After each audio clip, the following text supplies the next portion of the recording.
Today we'll look into part part part 22 of our alternate future of the world series. And well, Russia's economy since the end of the war has significantly gotten worse.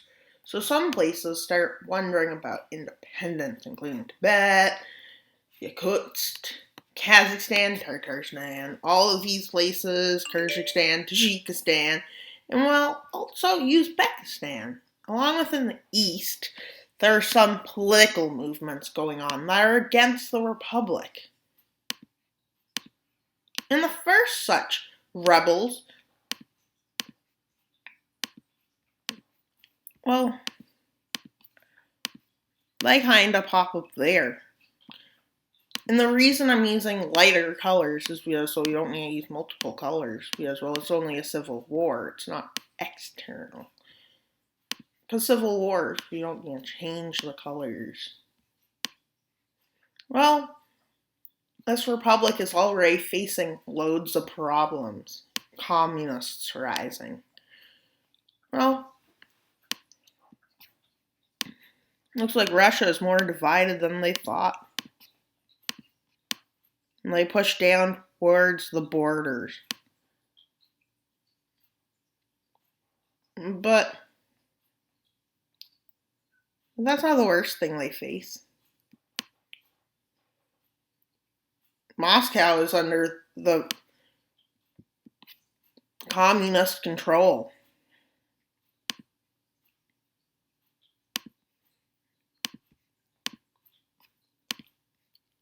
And while some monarchists rise up here.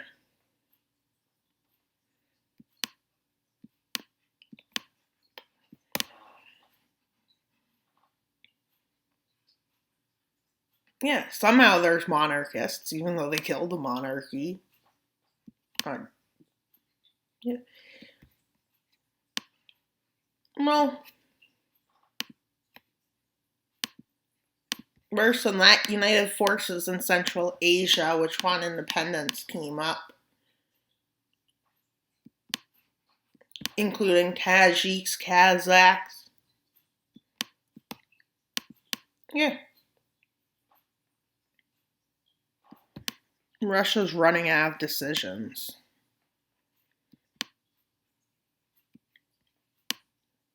Well, stalemate kind of breaks out.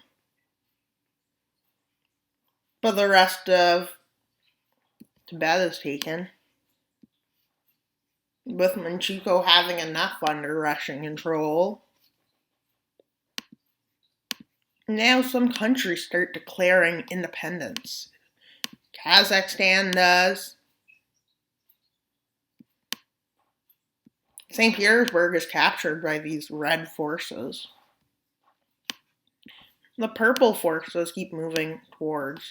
Russia's forced to let Kazakhstan, Kyrgyzstan, Uzbekistan, Tajikistan, and, well, Tibet independence. So I was for Manchuria, Russia, Manchuria, Kazakhstan, Uzbekistan, Tajikistan, Uzbekistan. That's Kyrgyzstan. Yeah. Then we have Tibet. Yeah, Tibet. We got Tibet again. And we got Tartarstan. Yeah. Some of these countries are back. But the communists aren't very happy. Neither are many people fighting. Oh.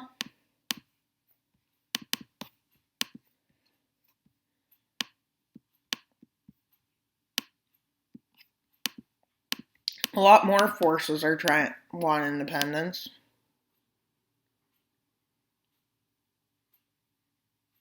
There's an area that wants to make, and then they go into this this thing.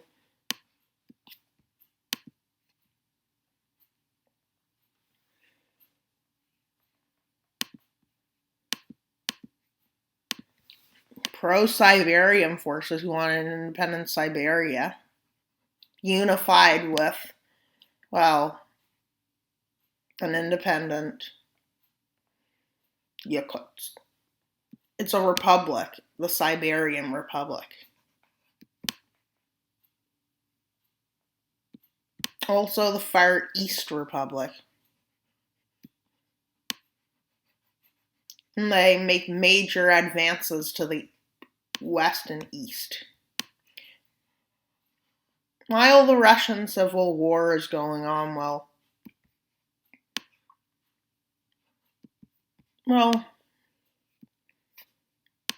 this area is so peaceful now.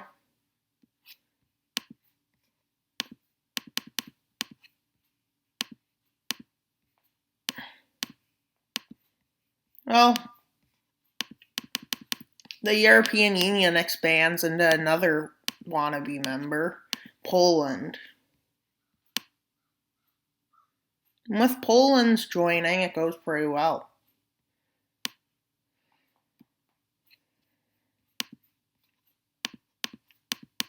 Well,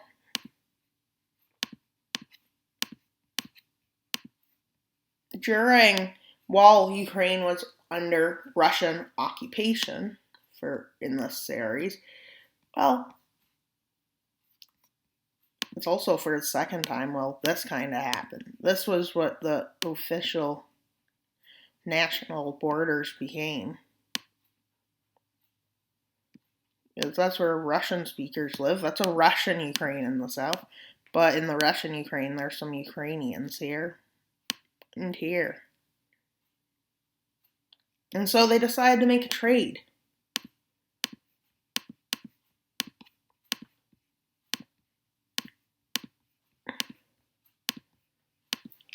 And then after this exchange,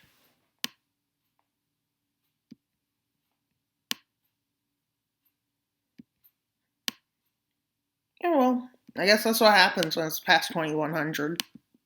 No borders will be workable then, most likely.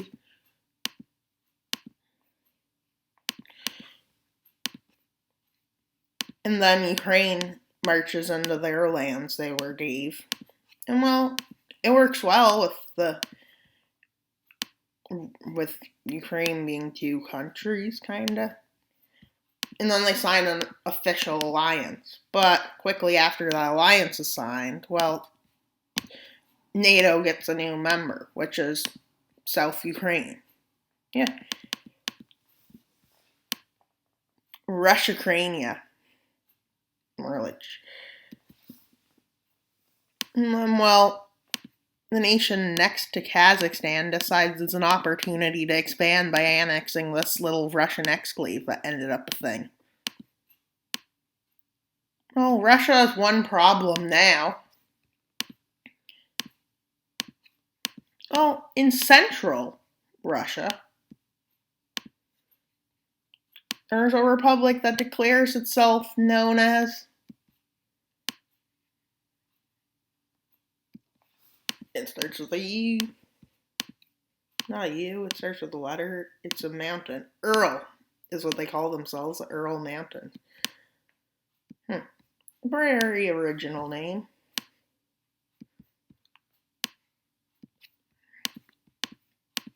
Well,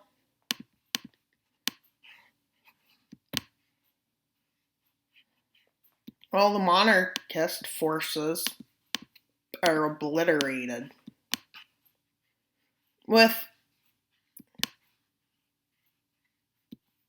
NATO deciding to send forces towards the Russian Republic.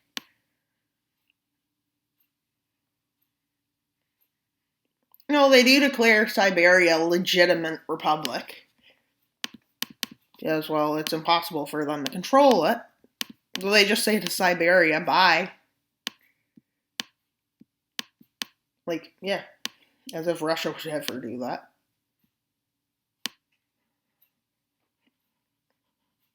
And then that area says goodbye. Yeah, well, they are pretty strong. Just look at them. Oh,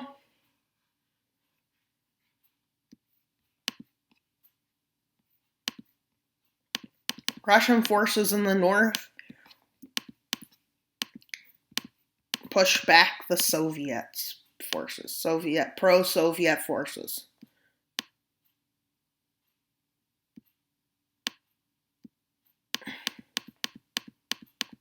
At a size 8 advance, they do this, which breaks through these new Soviet front lines, smashes right through them.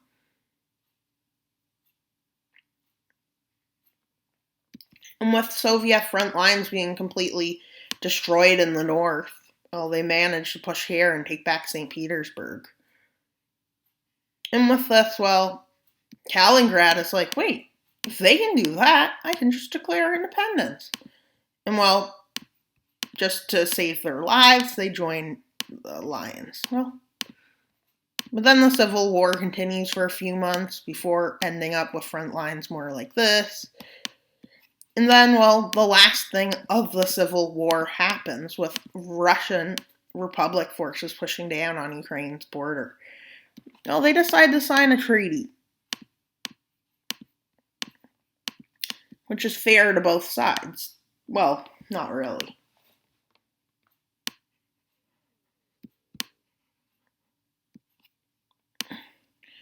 While aggressive Russia is put on the east, of Russia that wants its lands back, that has like no countries that want to help it. This one. And after the Civil War, it leads to NATO, well, the World Treaty Organization. Yeah.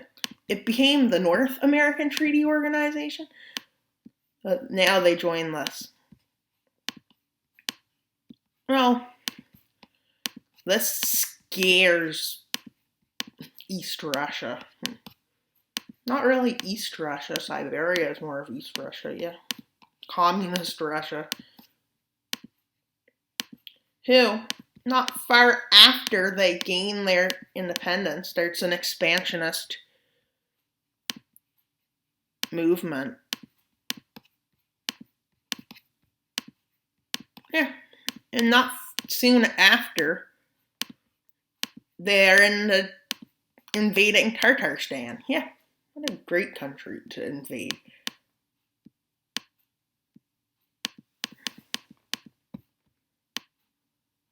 And well, a big advancement is made. Well, they take over this area, Tatarstan. Well, the West starts worrying about this.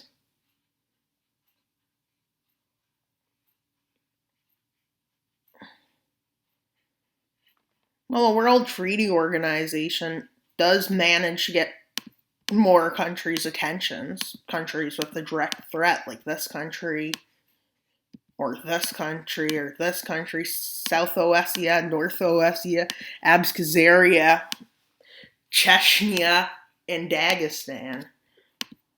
But not really Kazakhstan, because like as if these forces can touch anyone. That's what Kazakhstan is like. Kazakhstan be like, yeah, you can't touch this.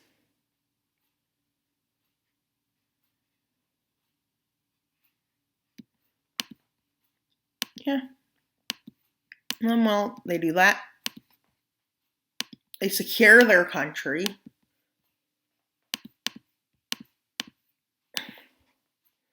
And while other nations start getting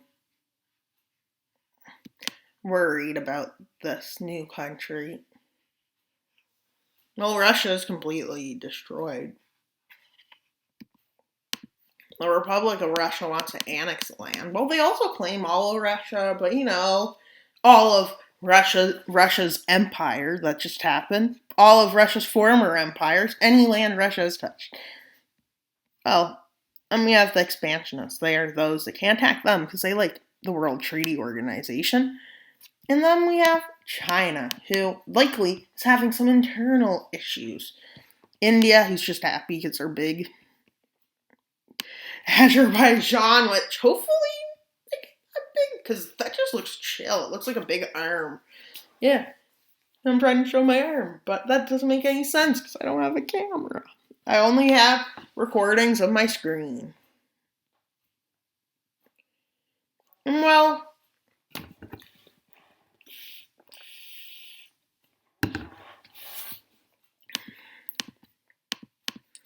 new countries such as Algeria joined the African Treaty Organization, Chad, Tripletania, Shurinica, and I don't know what that one would be called.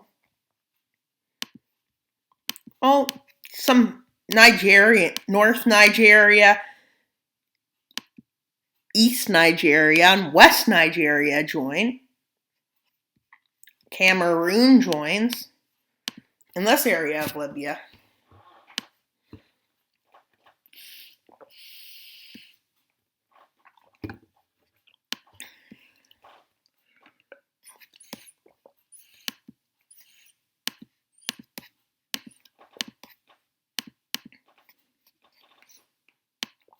Well, China kind of has some problems.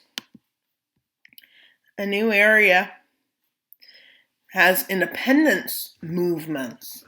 Yeah, China is going to fall apart into a bunch of warlord states, it looks like. Then we have Indonesia, who's just chilling.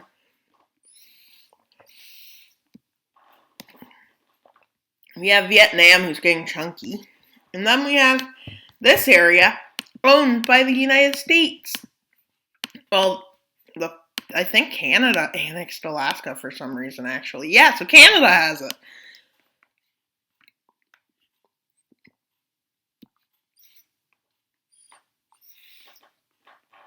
Well, the Siberian Republic becomes the biggest oil nation in the world. Actually, I'm kidding, because oil is pretty useless now. Actually, they're using all wind turbines, solar energy. So countries are deserted. Desert. Rich, rich, rich, rich, rich, rich. Have lots of sunlight. Rich. Have lots of rivers. Rich. Have anything to make green energy and you're rich. Have lithium, you're rich. Have a lot of things make you rich. Have ocean, you're rich. Have anything that can make clean energy, you're rich. And thank you for viewing. I hope you enjoyed today's video. Please like and subscribe. That's all for today's video. Wow.